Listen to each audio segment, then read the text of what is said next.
Capítulo 3, dessa feita, nessa noite, nós vamos ler os versos, para a gente finalizar mais uma perícope, os versos 21 e 22.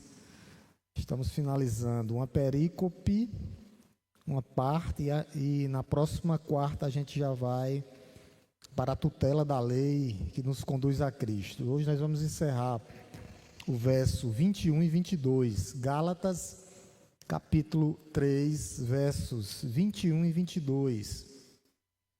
Eu gostaria de ler e que os amados irmãos acompanhassem a leitura em nome de Jesus. A palavra de Deus nos diz assim, verso 21, seria então a lei contrária às promessas de Deus? De modo nenhum, porque se fosse promulgada uma lei que pudesse dar vida, então a justiça seria de fato precedente da lei, mas a Escritura encerrou tudo sobre o pecado, para que, mediante a fé em Jesus Cristo, a promessa fosse concedida aos que creem. Amém? Louvado seja o nome de Deus. O apóstolo Paulo está lidando aqui com uma das maiores confusões teológicas de todos os tempos. E geralmente o pessoal quer colocar a lei contra a graça de Deus, contra a promessa de Deus. E cada uma tem sua função. A lei tem sua função e a promessa, que é a graça de Deus, tem sua função também. E os gálatas estavam sendo seduzidos, para crer que a fé em Cristo era boa, mas tinham que incluir também as obras da lei para ser salvo. E a gente vai ver que elas não são a obra e a promessa de Deus, elas não são equivalentes nem rivais. Cada uma tem o seu papel na história, cada um tem a sua função na história. E os gálatas estavam querendo trazer essas leis como salvação. Eles criam em Jesus Cristo, diziam que Jesus Cristo era o Messias, era o Filho de Deus, mas que precisavam das obras da lei para serem salvos. E aqui é um ambiente bem claro, que é onde o apóstolo Paulo coloca cada um na sua função, mostrando que a lei de Deus e as promessas de Deus, elas não são equivalentes, não são iguais, mas cada uma tem sua função e o seu propósito. E o apóstolo Paulo vai mostrar logo aqui no verso 21 que a lei não é inimiga das promessas de Deus. Ele deixa bem claro aqui, logo no versículo 21, quando ele diz isso, no verso 21, seria então a lei contrária às promessas de Deus? É uma pergunta. Ele vai dizer, de modo nenhum. Então ele já está colocando a lei aqui, a lei e a graça, mostrando que elas não são inimigas, não são. Ele diz aqui que de modo nenhum. Seria então a lei contrária às promessas de Deus? Aí ele vai dizer, de modo nenhum. O apóstolo Paulo, ele é mestre em trabalhar com a arte da retórica. O apóstolo Paulo, ele já faz uma pergunta nas suas cartas, uma pergunta retórica, que ele sabia que ia ter uma objeção a essa pergunta, e o apóstolo Paulo automaticamente ele traz a resposta. E essa objeção era legítima, dos judaizantes aqui que estavam no meio do povo de Deus, alguns infiltrados, mas uma parte também tinha sido alcançada de judeus. Então o apóstolo Paulo, ele vai mostrar isso, ele trabalha com a retórica, ele mostrando que a lei de Deus não contradiz a promessa de Deus. Ele vai dizer aqui bem claro, de modo nenhum. A lei e as promessas, meus amados irmãos, a promessa aqui, a graça de Deus, a promessa de que um dia nós seremos salvos, elas não são rivais, elas não disputam o mesmo papel, não, elas pertencem literalmente a categorias diferentes, cada uma tem a sua função. O apóstolo Paulo já tinha dito isso no versículo 17, que a lei veio depois, 430 anos depois, com outra função. A função era totalmente diferente. No verso 17 ele diz isso. No verso 17, E o que ele diz no verso 17? Vamos voltar só um pouquinho. E digo isto, uma aliança já anteriormente confirmada por Deus não pode ser revogada pela lei que veio 430 anos depois, a ponto de anular a promessa de Deus. O que ele está dizendo é que as promessas de Deus vão ser cumpridas e que a lei tem sua função. Aqui é uma verdade fundamental para a igreja hoje, porque às vezes já teve até uma irmã que queria colocar a lei contra a graça, e não. Elas caminham no meio da história, cada um numa linha diferente. A promessa é que Deus vai nos salvar através de Cristo. E a lei mostra que nós somos pecadores. E também ela é o bastião moral para nos conduzir até Cristo. E o apóstolo Paulo falou muito sobre isso. Tá? Nós não podemos nem ignorar as promessas de forma nenhuma, porque nós somos salvos pelas promessas, mas a lei de Deus tem a sua função, a lei de Deus tem a sua função, e ambas, cada um com a sua função diferente, tá? No versículo aqui 21 é justamente isso, o peso da lei, tá? E mostrando que a lei não é rival, não. A lei e a promessa têm um propósito diferente. É isso que o apóstolo Paulo faz. Por isso que ele pergunta, seria então a lei contrária às promessas? Essa pergunta que o apóstolo Paulo faz aqui é uma pergunta justa e ele já traz a resposta. Porque o que Paulo está dizendo aqui, Paulo está sendo honesto com os judaizantes. Por quê? Porque a igreja era formada de judaizantes e de judeus. E era como se eles tivessem uma dúvida, né? Será que Deus errou em ter mandado a lei de Deus? O Deus da aliança errou, porque Paulo já tinha escrevido e mostrado que a salvação é pela graça mediante a fé. Se a lei era temporária, né? Porque o apóstolo Paulo vai dizer aqui, a lei tinha uma função até a vinda de Cristo. Se a lei era temporária, se a lei era um instrumento, se a lei está subordinado à graça, à promessa de Deus, se a lei é incapaz de justificar pessoas, se a lei, vai mostrar aqui que ela foi dada e mediada por Moisés e por anjos, e a promessa de Deus veio direto a Abraão. Abraão falou diretamente com Deus, e as promessas de Deus não vão falhar.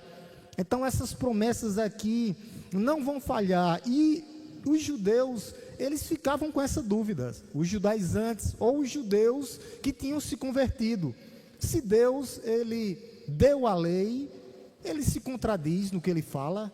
Deus, ele se contradiz na história. A história que foi, a lei que foi passada por Moisés é um erro, e depois Deus se corrigiu, mandando Cristo para morrer por nós. Deus errou. É como se ele estivesse perguntando isso. O apóstolo Paulo já está corrigindo essa igreja. Deus mudou? Não. Deus falhou? Não. Deus errou? Não. Cada uma tem a sua função. Essa é a conclusão que o apóstolo Paulo vai tirar aqui e vai nos mostrar nessa noite.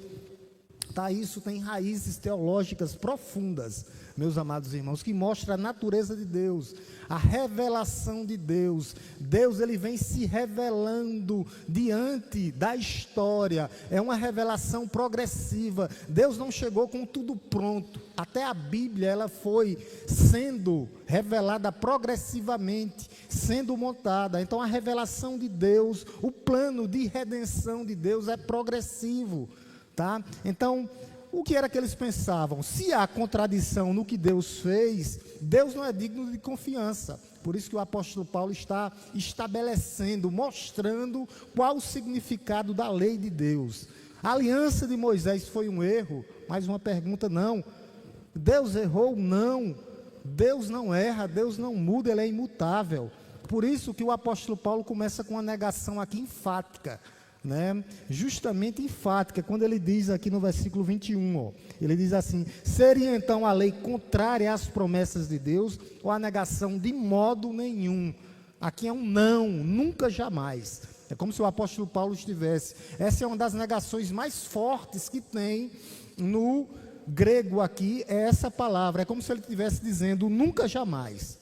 Então, a lei não é contra as promessas e as promessas não são contra a lei. É isso que o apóstolo Paulo está dizendo, tá? É uma força aqui na argumentação de Paulo. O verbo aqui é justamente esse, que isso jamais aconteça. É isso que ele está dizendo aqui.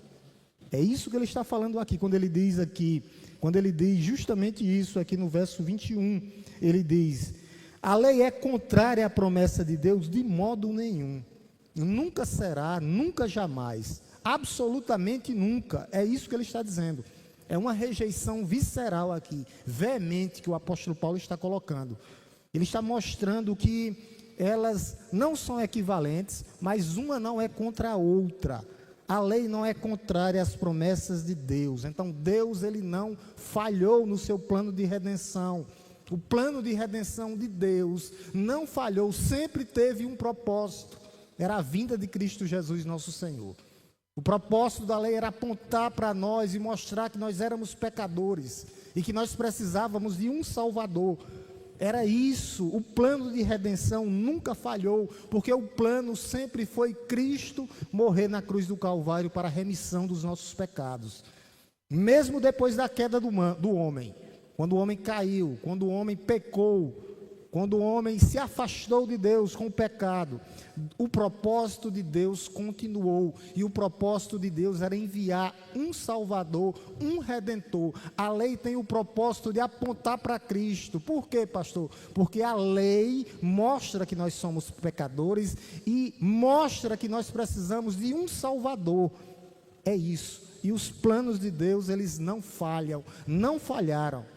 Os pontos fundamentais sobre a infabilidade dos planos de Deus. Deus não falhou, Deus não falha. O plano de salvação na história da humanidade continua através da morte e da ressurreição de Cristo Jesus, nosso Senhor. Sempre foi por isso, meus amados irmãos. Sempre foi. A cruz de Cristo foi planejada antes da fundação do mundo. A cruz de Cristo e a sua ressurreição. Isso é o que embasa, porque ele tinha que morrer por pecadores. A lei revela quem nós somos, mostra quem nós somos, mostra a nossa incredulidade, mostra que nós precisamos de um Salvador, mostra que nós precisamos de um Redentor, e o meio para nos libertar era o próprio Senhor. Era o único meio de punir o pecado, aquele que veio sem pecado, aquele que cumpriu cabalmente e completamente a lei, aquele que mesmo diz: eu não vim para revogar a lei, eu vim para cumprir a lei. Os cumprimentos das promessas de Deus é apesar de nós, porque se fosse por causa de nós, nós já tínhamos quebrado várias vezes essa aliança com Deus. A aliança vem dele, através do sacrifício de Cristo. Por isso que o crente, ele não perde a salvação. Não pode perder o que foi ganhado mediante a graça, mediante a fé em Cristo Jesus. Não perdemos a salvação. A palavra de Deus, ela não volta vazia, ela já criou raízes no nosso coração, já nos resgatou, já nos redimiu completamente. Então a lei tinha uma função. O plano da graça de Deus, a salvação sempre foi pela graça mediante a fé, desde as promessas de Gênesis 3,15, e Deus, ele mantém a sua aliança, ele vem renovando a sua aliança durante esse tempo todo, desde a primeira aliança, quando ele fez, depois que o homem caiu, ele começa a renovar a aliança, quando nasce os filhos de Adão, a geração de Sete, e isso vem até chegar ao descendente que é Cristo Jesus. O plano da graça é baseado em Jesus, na fidelidade de Deus, não é na nossa fidelidade, ele permanece fiel a nós, apesar de nós, meus amados irmãos. Por isso nós estamos aqui hoje reunidos, tá? Foi a vitória sobre a queda do homem. O homem caiu, o Adão caiu, e tinha que vir Jesus, o perfeito, para cumprir. Aonde o homem desobedeceu, Cristo obedeceu completamente e cabalmente à vontade do Pai, para que nós pudéssemos estar aqui hoje. Quando a gente pega isso aqui, falando do plano de redenção, é uma obra completa e realizada na pessoa de Jesus Cristo, nas promessas que ele tinha feito a Abraão, que a gente já passou aqui várias vezes, mostrando que não era uma descendência, mas o descendente, Cristo Jesus, que forma uma descendência. Nós fomos formados através do descendente. O descendente, que é Cristo, forma uma grande descendência, que somos nós, que somos salvos pela graça mediante a fé. Sempre foi assim. Pastor, e no Antigo Testamento havia a promessa que ele nasceria. E no Novo Testamento, ele nasceu. Não tem dificuldade com isso. É só você pensar nisso. No Antigo Testamento, como era que as pessoas eram salvas? Havia uma promessa. Havia uma promessa que o Messias viria e salvaria a humanidade. E eles creram nessa promessa. E no Novo Testamento, nós cremos que ele já veio, ele já cumpriu plenamente. Tá? Então, o que Paulo está dizendo aqui, trazendo novamente sobre a lei, ele está dizendo que a lei e as promessas não são rivais, não são rivais. O que a lei pode fazer e por que ela pode fazer, tá? Aonde ela pode chegar, até onde ela pode chegar, tá? A lei, ela não pode fazer o que só a graça pode fazer. Olha o que é que ele diz aqui, logo em seguida, né? Ele diz que a lei não é contra as promessas de Deus. Ele diz logo no começo do verso 21, e logo em seguida ele termina, de modo nenhum, né? Então, vou ler o versículo completo, tá? Seria então a lei contrária às promessas de Deus? De modo nenhum.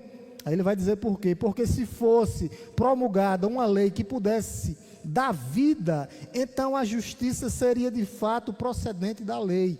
O que ele está dizendo é que a lei não pode dar vida. A lei não pode vivificar as pessoas. Somente quem pode vivificar é Cristo Jesus, aquele que ressuscitou por nós. É isso que ele está dizendo aqui. É como se fosse um mapa, né? A lei é um mapa. O mapa mostra a cidade, mas não nos leva até a cidade. O Maps leva, mas um mapa antigo não leva, não. Um mapa antigo mostra, o mapa do Brasil, mostra onde está a cidade de Araripina, mas o mapa do Brasil não nos leva até Araripina. Quem nos leva até Araripina? Quem nos salva? Cristo. É essa comparação que o apóstolo Paulo está fazendo. A lei, se ela fosse promulgada, é um mapa apontando, mas só quem nos leva até o destino final é Cristo. Ela mostra o caráter de Deus, define o que é justo. Por quê? Amará a Deus sobre todas as coisas, amará o próximo como a ti mesmo, não terá outros deuses diante de ti. A lei, ela é boa, a lei é perfeita, e ela mostra que Deus é justo, e ela expõe o pecado, mas não tem o poder de transformar vidas. Não tem. Só quem tem é Cristo Jesus. Somente Cristo transforma, somente Cristo restaura, somente Cristo perdoa, somente Cristo salva. O apóstolo Paulo vem discorrendo disso em todas as epístolas dele. Está lá em Romanos 7, Romanos 8. O que é que o apóstolo diz? A lei é espiritual. O problema nunca foi a lei de Deus. O problema somos nós, os pecadores. O problema somos nós. A lei é boa, o problema é que nós não conseguimos cumprir aquela sequência de várias leis. E a lei apontava para aquele que viria cumprir cabalmente. O apóstolo Paulo diz isso aí, a lei é espiritual, mas nós somos carnais. O problema é o pecado. O problema nunca foi a lei, meus irmãos. O problema está em nós. A lei, tá? Ela é como se ela iluminasse aqui o quarto, mas ela não consegue tirar a sujeira do nosso coração. Só quem consegue tirar a sujeira do nosso coração é Jesus Cristo. Através da transformação, novo nascimento. A lei é boa, mas ela só mostra. É como o espelho, mostra ali o teu rosto sujo, mas o espelho não pode limpar o teu rosto. A lei, ela é boa, ela é santa, ela aponta para o pecado, mas ela não pode curar. Ela dá o diagnóstico, mas ela não pode trazer a cura. Ela mostra quem nós somos, de dentro para fora, mostrando a situação pecaminosa. Quem nós somos, mortos em nossos pecados e delitos, filhos da ira, filho da desobediência. Mas ela não pode curar, colocar um coração novo, um coração receptivo. Somente Cristo pode fazer isso. Nenhuma lei pode. E não tem o poder de fazer isso, nenhuma lei pode dar vida A prerrogativa da vida só pode dar vida àquele que criou a vida, que é Deus. Somente o Criador, somente aquele que ressuscitou pode nos ressuscitar juntamente com Ele. Somente isso. Somente Cristo pode nos ressuscitar. Para a igreja de hoje, é uma ideia assim que muitas vezes nós estamos com a ideia, sabe, de produzir esforço através da nossa moralidade, pensando que isso vai nos ajudar na salvação. Não, o que nos salva é a graça de Deus. Claro que se você está se esforçando para você ser melhor, isso é bem-vindo, mas não gera salvação. Não produz transformação espiritual, não produz mudança de vida. Só quem produz isso é Cristo Jesus, nosso Senhor. Somente isso, somente Ele. Tá? Somente quem vem até a Ele, quem recebe, quem toma da água da vida, somente Ele. Ele vai repetir aqui, porque se a lei fosse promulgada, uma lei pudesse dar vida, então a justiça seria de fato. Ele está fazendo uma declaração aqui categórica, tá? Ele diz que a lei não pode dar vida. Você está vendo aí? As promessas de Deus, de modo que nenhuma lei, se fosse promulgada, uma lei que pudesse dar vida, nenhuma lei pode dar vida a um ser humano. A lei de Deus, ela é boa. A lei de Deus é santa, o apóstolo Paulo disse, justa, mas ela não pode dar vida. A palavra aqui é vivificar. Vivificar, fazer viver. É isso, não pode fazer. É a mesma palavra usada lá em 1 Coríntios 15, 22. Eu quero mostrar para vocês que somente Cristo pode dar vida. Somente Cristo. A lei não pode. A lei não pode tirar um coração de pedra e colocar um coração receptivo de carne. Somente Cristo. Coloque bem aqui, Ícaro. 1 Coríntios 15, 22. Somente Jesus pode nos vivificar. A palavra aqui é vivificar, dar vida, fazer viver. Olha o que é que ele diz, ó. 15, 22, ó. Porque assim como em Adão todos morreram, assim também todos serão vivificados em Cristo. Somente Cristo pode dar vida. Somente Cristo pode tirar o coração endurecido e transformar vidas, inclusive os nossos parentes que estão lá fora, que não foram alcançados ainda. A lei não pode dar vida. Uma lei, uma vez promulgada, não pode dar vida. Agora, Cristo pode dar vida. O próprio Jesus disse isso. Coloque aqui João 5, 21. João 5, 21. Somente Cristo pode dar vida. Olha o que é que ele diz. Pois assim como o Pai ressuscita e vivifica os mortos, ó, assim também o Filho vivifica aqueles a quem quer. Somente o Filho. O Filho, e outra, é a quem Ele quer. Não são todos. Por isso é pela graça mediante a fé. Salvos pela graça mediante a fé. Nós temos que crer. Os que crê serão vivificados. Como Cristo, como Deus ressuscita mortos. Deus nos deu vida, transformando as nossas vidas, nos regenerando, nos modificando, nos tornando uma nova criação, nova criatura. Somente o Filho pode produzir vida. Somente o Filho pode vivificar. A lei não pode. A lei aponta para o pecado e mostra que precisamos de um Salvador. É isso. A razão pela qual a lei não pode dar vida não é a limitação da lei, porque foi dada por Moisés. Não é isso. É a estrutura mesmo. A estrutura, somente Cristo. Somente o Filho pode revelar o Pai. Somente isso. A lei, ela mostra que somos pecadores, mas somente Cristo vivifica. Uma lei, ela pode revelar um caminho. Pode revelar um caminho, o caminho certo, mas ela não pode produzir uma caminhada até lá. Somente aquele que é o caminho pode nos dar vida, somente eles.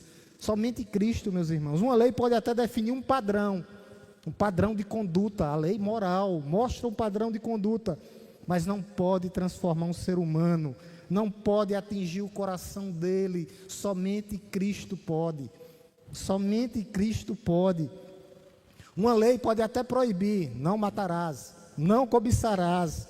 A lei de Deus mostra isso, mas ela não pode ela não pode ordenar que nós venhamos a ser diferentes e amar a Deus sobre todas as coisas e amar o nosso próximo, porque somente Cristo nos dá essa capacidade de transformar o nosso coração. Somente Cristo pode.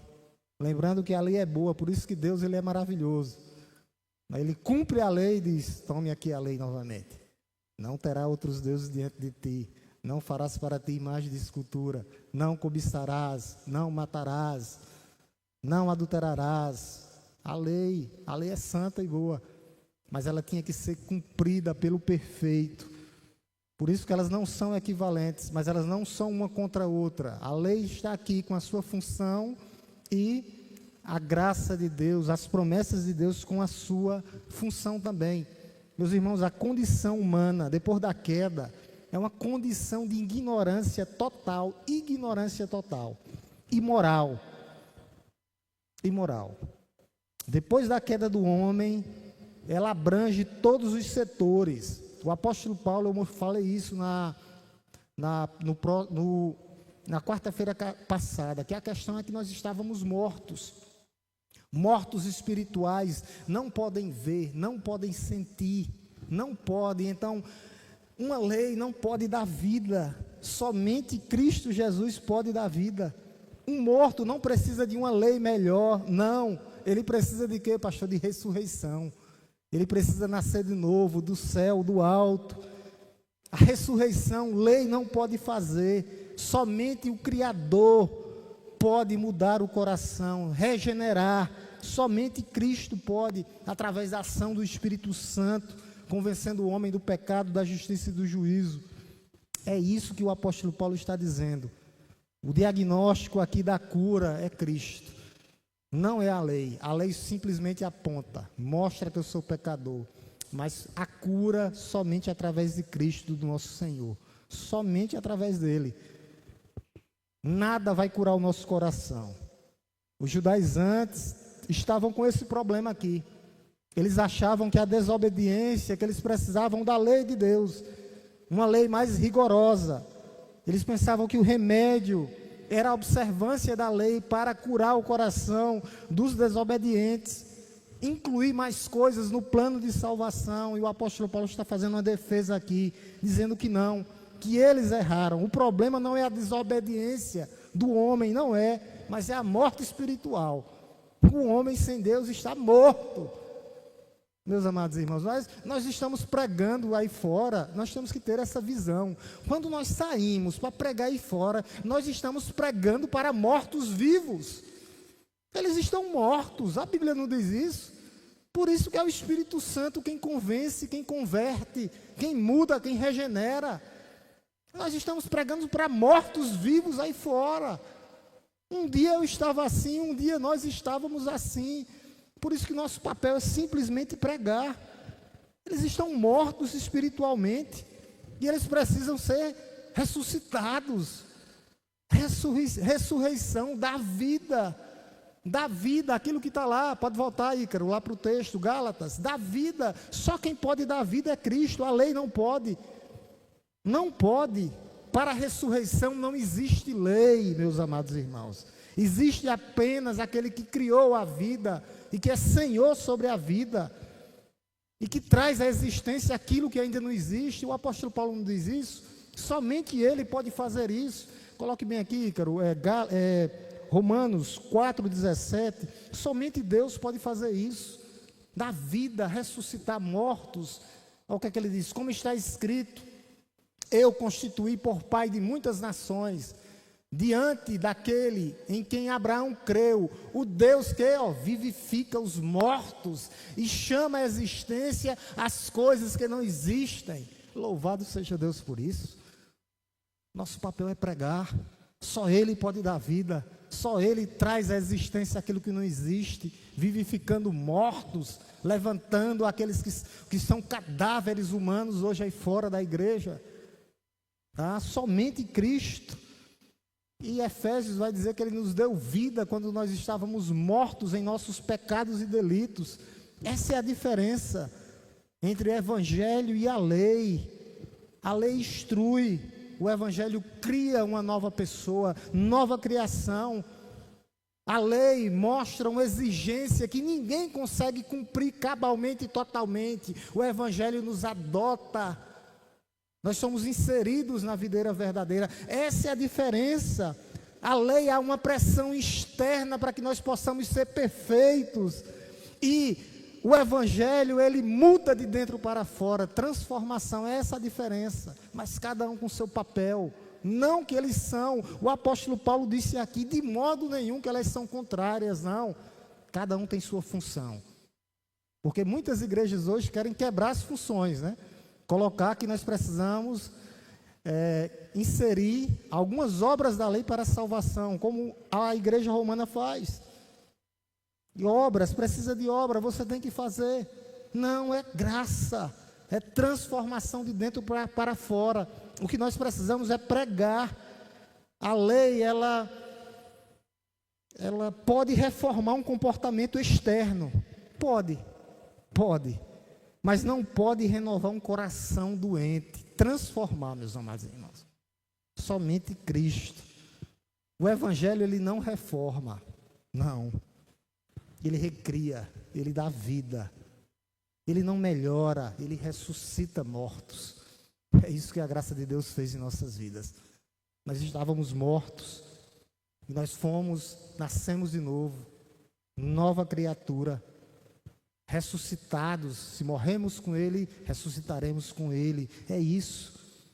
Isso tem aplicações diretas para as nossas vidas. Muitas pessoas estão tentando encontrar Deus através de esforço humano, nunca vão conseguir. Se não nascer de novo, que nem Jesus disse para Nicodemos, não tem vida.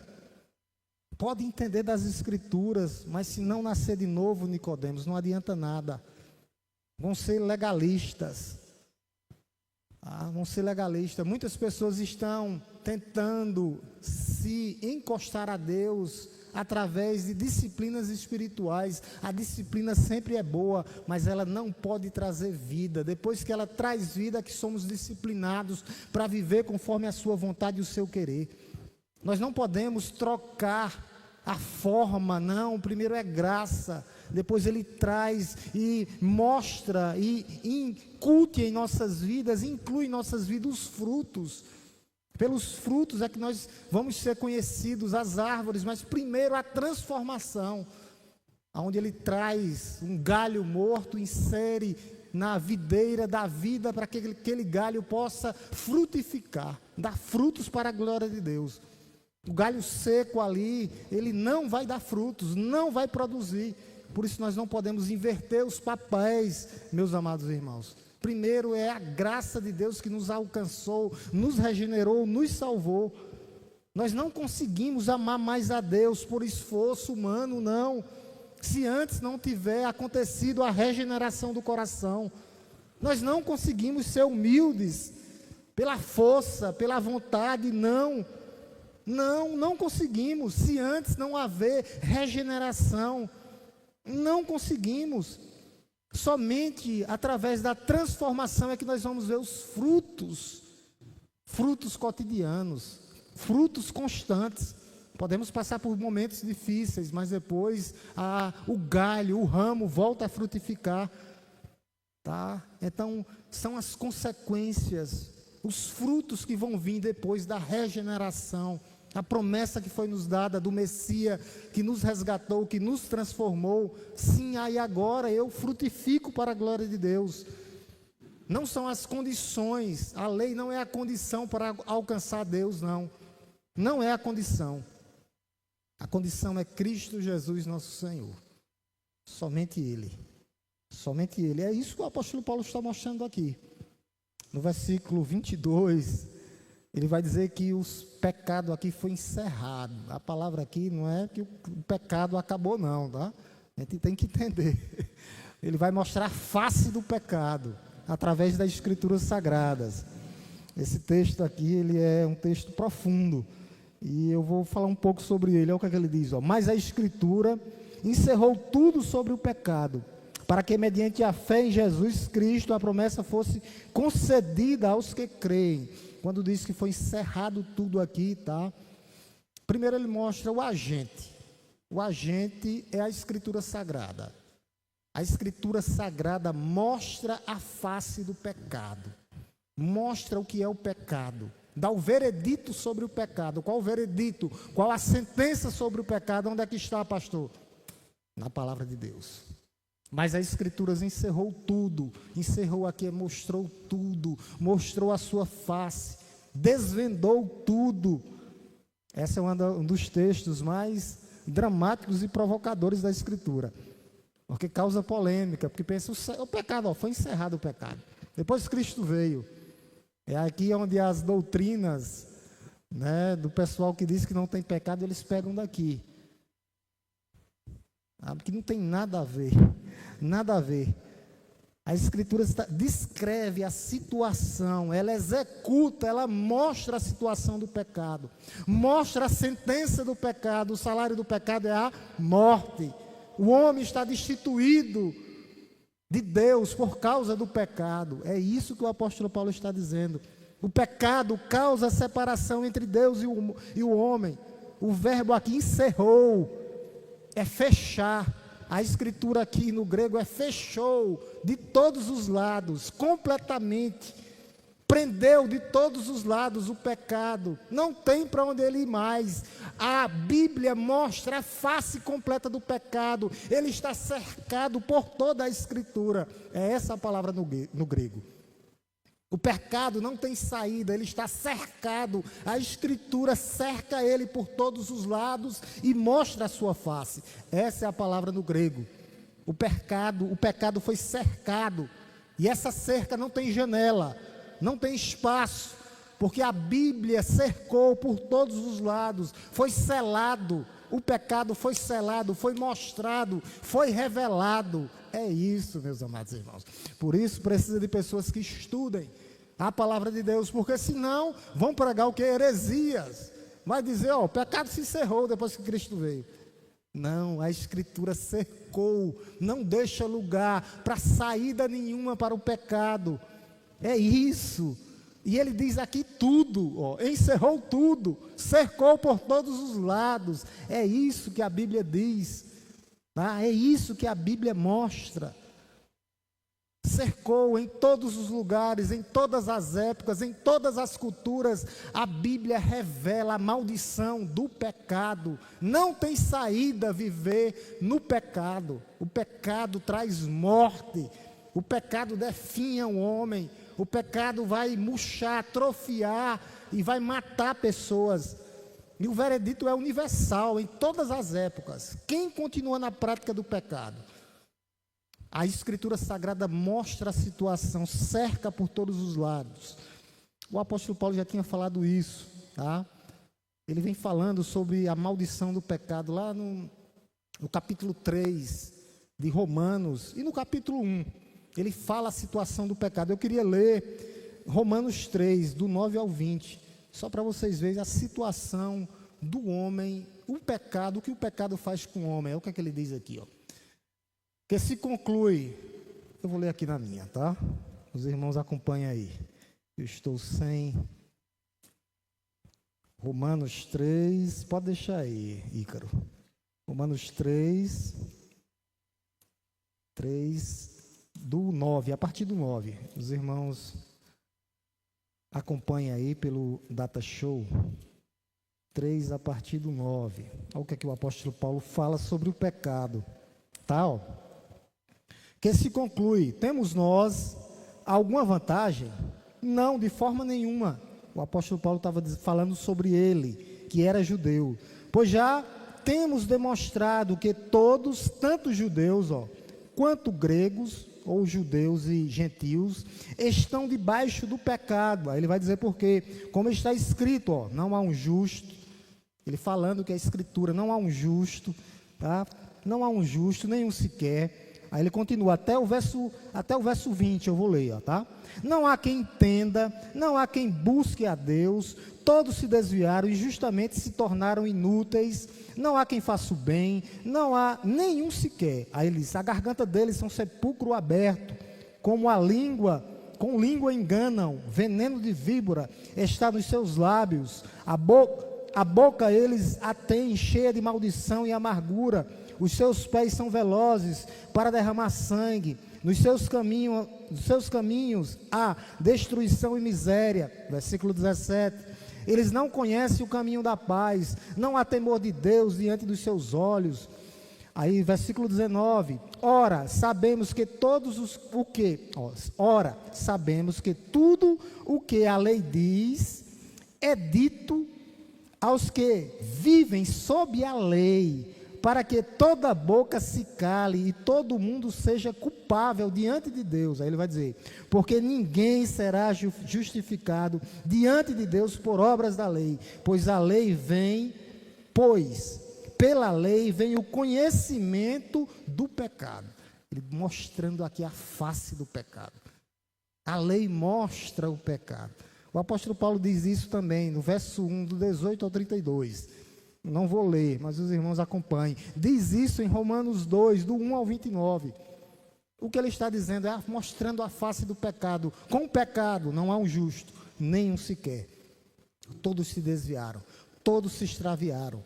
Não há quem faça o bem, nenhum sequer. A boca deles são sepulcros abertos, só sai coisas que não presta. O pecado, ele mostra a sua face, oculta o pecado. E o que é que o apóstolo Paulo está dizendo aqui? Que a lei, a Bíblia, a palavra de Deus cercou o pecado, revela todo o poder do pecado. O pecado está em todos os lugares. A Bíblia mostra o pecado, debaixo do pecado. É isso que o apóstolo Paulo está dizendo, voltando para lá, Ícaro, para o verso 22, Gálatas 3:22. Então é isso que ele está dizendo aqui, debaixo do pecado, encerrou sobre o pecado. Paulo descreve a condição de escravidão. O pecado escraviza. O pecado, ele mata. O salário do pecado é a morte. Tanto judeus como gentios judeus e gregos, estão debaixo da maldição do pecado. Não há autonomia sobre o pecado, não há morte. A morte, a destruição, o pecado destrói, o pecado condena. Esta é a doutrina que a maioria dos teólogos chama da depravação total do homem. O homem está destituído, tá? O que é que significa? Que o pecado, a doutrina da depravação, deixa eu falar bem rapidinho para os irmãos. O que é que significa? Que o pecado permeia toda a existência do ser humano. Nenhuma dimensão deixa de ser afetada. Tudo foi afetado pelo pecado. Tudo. Nosso intelecto está afetado. O intelecto do homem está afetado por causa do pecado. Sem Cristo, nós pensamos de forma distorcida sobre Deus, sobre nós mesmos e sobre o que realmente importa sobre a vida. Quando fala da depravação total, é que o pecado afetou tudo em nossa vida. Intelecto, afetou a nossa vontade. Sem a justiça de Cristo em nós queremos o que não deveríamos. Nós queremos o que é dos outros. Nós queremos o que nós não conseguiríamos pelo nosso próprio esforço, trabalhando de dia e de noite. É isso, afetou tudo, afetou o afeto, até o afeto, afetou todas as áreas. Amamos as coisas erradas, amamos com intensidade errada, amamos o que não agrada a Deus. Afetou tudo, todas as áreas, afetou todas as áreas. Nós nos relacionamos completamente com interesses, quando os nossos relacionamentos são buscados por interesses próprios, porque afetou o pecado, afetou o intelecto, afetou a vontade, afetou os relacionamentos, afetou tudo, o pecado afeta tudo. Por isso que o apóstolo Paulo vai dizer, tá, lá no versículo 22, que o pecado ele foi cercado. Essa é a palavra de Deus cerca o pecado, mostra a face do pecado, a face desesperadora do pecado, tá? Isso não é pessimismo não, isso é o que a Bíblia diz. Se vocês lerem Romanos 1, vai mostrar. Homem com homem, mulher com mulher, se inflamaram, adoram a criatura em vez do Criador. Afetou tudo. É o diagnóstico de Paulo aqui. E isso torna, o apóstolo Paulo deixa todo esse drama para a gente, mostra todo esse drama para mostrar a porta da esperança, a esperança real para as nossas vidas. Ele chega lá no finalzinho do versículo 22, depois ele falar, ele vai mostrar, né, que tem uma porta para a prisão, e essa porta é a fé, lá no finalzinho do verso 22, tudo sobre o pecado. Então as escrituras aqui cercou todos os, toda a face do pecado, mostrando a sua face. E agora, para que mediante a fé em Jesus Cristo, aí ele abre a porta, para que mediante a fé em Jesus Cristo a promessa fosse concedida a todos, sim, todos, aos que creem, todos os que creem.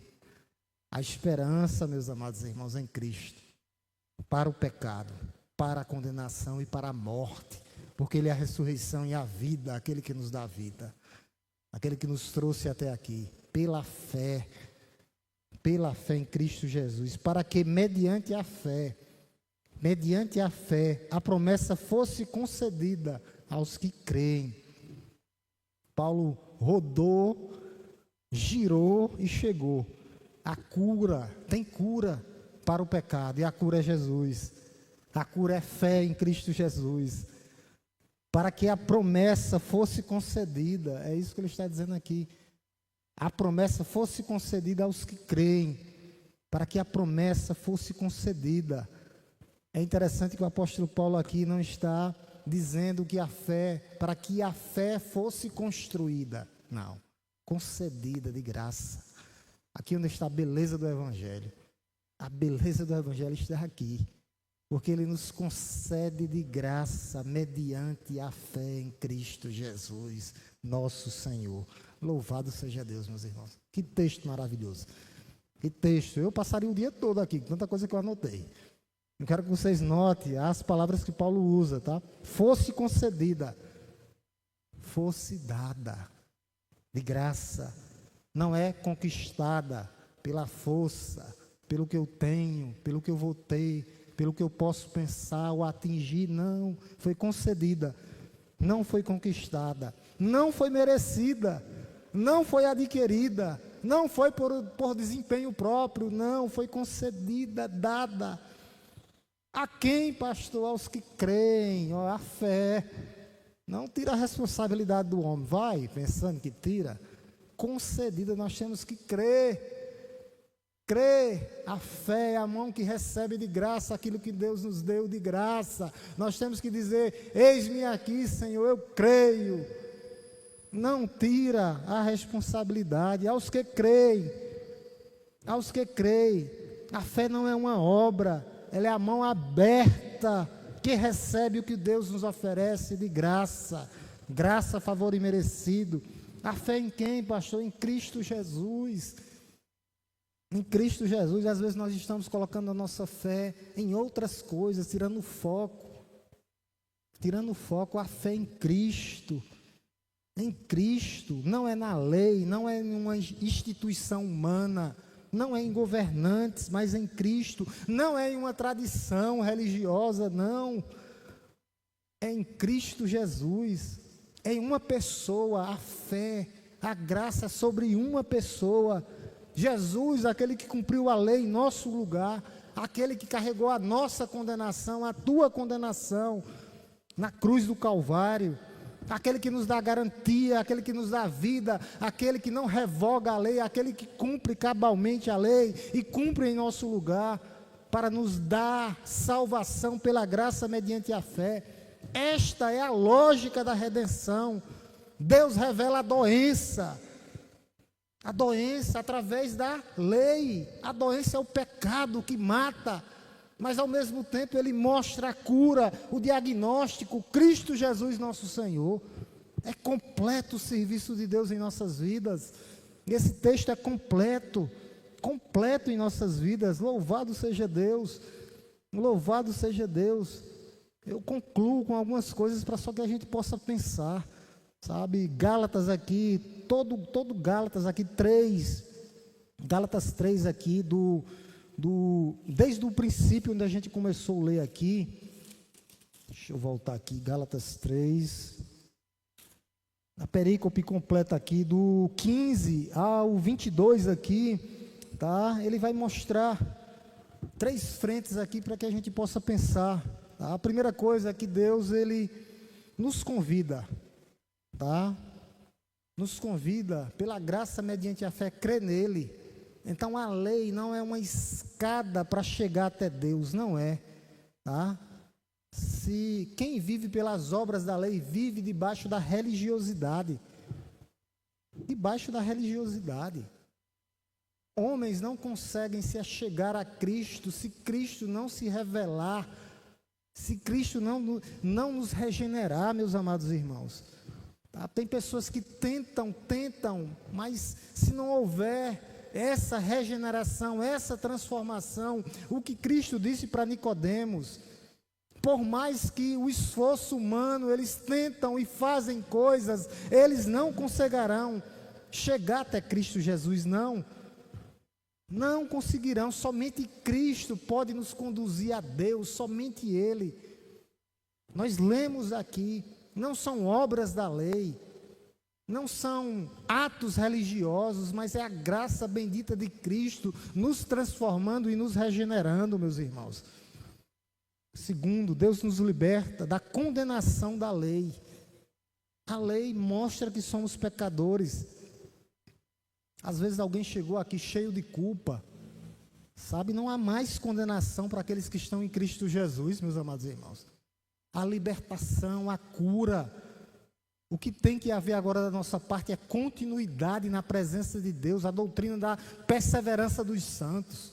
Continuar, perseverar até a morte. Ele já nos resgatou, já nos limpou, já nos regenerou. Ele só quer que agora nós venhamos a permanecer, perseverar. É isso, a doutrina da perseverança, aquele que perseverar até a morte. Isso para aqueles que foram alcançados pela graça. É a graça de Deus em nossas vidas. O texto responde tudo aqui. A Escritura, ela cerca o pecado e mostra que precisamos de Cristo, do nosso Redentor, do nosso Salvador. A promessa que essa graça de Deus já chegou até você, já lhe alcançou. Pastor, qual é o meu padrão agora? É de perseverante, aquele que continua. O crente não tira férias. Não tira férias, é quando o céu nos aguarda, e lá no céu haverá louvor, adoração e glórias a Deus pelos séculos dos séculos. Não tira férias, meus amados irmãos, tá? E não há pecado que não fique, que não possa chegar, que não possa tirar o poder da graça de Deus. Não há. Não há. Para aqueles que estão com os corações contritos diante de Deus. A graça de Deus é maior em nossas vidas. O apóstolo Paulo diz isso: onde abundou o pecado, superabundou a graça. A graça de Deus é maior. A graça de Deus para nos conduzir, para nos manter, para nos fortalecer, para nos direcionar. E terceiro, Deus nos convida a uma fé genuína. A gente viu isso aqui. A fé. Deus não tira a responsabilidade do homem, tá? Não é simplesmente uma concordância intelectual, não. É uma dependência real de Deus. Isso é fé. Eu dependo completamente de Deus. É viver através das promessas de Cristo. É se manter, mesmo diante do caos que o mundo está aí. Diante das dificuldades, tá? O perdão de Deus é real em nossas vidas. O Espírito Santo de Deus habita em nós, conduz a nossa vida, nos mostra, nos consola em nossas fraquezas, nos dá força em nossas dificuldades. Somos templo, morada do Espírito Santo de Deus. A postura do crente, perseverança. É permanecer. Haverá os dias difíceis, sim, mas haverá o Consolador te consolando em dias difíceis, nos guiando, nos direcionando, tá? A lei, a gente vê aqui o que a lei faz. A lei diz assim, ó, faça e você viverá. O Evangelho diz, Cristo veio e te transformou. Você está vivo por causa dele e por meio dele. Nós precisamos sempre de Cristo. Ele já nos deu vida, mas nós temos que nos manter diante da sua presença como homens e mulheres dependentes de Cristo Jesus, o que Ele fez por nós. Tá? Por isso que há uma diferença entre graça e religiosidade. É essa graça que Paulo mostrou aqui, nesses versículos aqui. E mostrando o papel, a função da lei. Mostrando qual o papel dela. A lei revela o pecado, mostra que somos pecadores, mas ao mesmo tempo abre a porta apontando para Cristo Jesus, porque nós precisamos de salvação, de um Salvador, de um Redentor. Amém, meus amados irmãos? Louvado seja Deus. Próxima quarta, a gente começa aqui, justamente nesse ponto, tá? Do versículo 23 até o 29. A tutela da lei para nos conduzir a Cristo. É outro tema. Tá? Ele está dando continuidade aqui, o apóstolo Paulo. Mostrando que a lei não pode invalidar as promessas de Deus e agora a tutela da lei. E nós encerramos aqui, tá? Faltando 5 minutos. Se alguém quiser fazer um comentário, fique à vontade, uma pergunta. Se não, nós oramos e vamos para os nossos lares. Em nome de Jesus. Se não há, Giliard já deixou até o microfone aqui, que é para a gente orar mesmo. Ir para casa, em nome de Jesus. Oremos, curvemos nossas cabeças, vamos orar em nome de Jesus. E louvamos Deus Todo-Poderoso, Criador dos céus e da terra, te bendizemos por essa noite. Somos gratos, ó Deus, por estarmos na tua casa, casa de oração.